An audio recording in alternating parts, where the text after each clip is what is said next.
If there was a supervising creator who took a personal interest in your life, what you would have from the moment of your conception, at least in one interpretation, would be a permanent, inescapable, unchangeable, unalterable, unchallengeable rule, which would involve round-the-clock surveillance and supervision of every single waking and sleeping moment of your life. The abolition of any privacy in your life or even in your mind and your most private thoughts. The most complete form of totalitarianism ever imagined. And indecent too, when you think of how many private moments would have to be supervised in this way and invigilated permanently. That would go on not just for the rest of your life, as it would if you lived in Iran.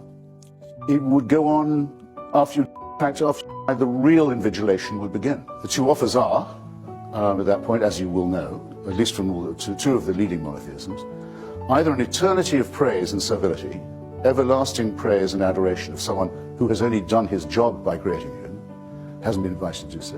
A proposition that sounded more like hell to me when I first heard about it. Or a very much more unpleasant one, derived not from the Old Testament but from the New. There's no hell in the Old Testament. There's genocide, there's racism, there's slavery, there's child, but there's no punishment of the dead. Not until the arrival of the gentle Nazarene is it suggested that for a crime you probably were forced to commit, because after all you're created a sinner. You're created sick and commanded to be well, the essence of the totalitarian principle.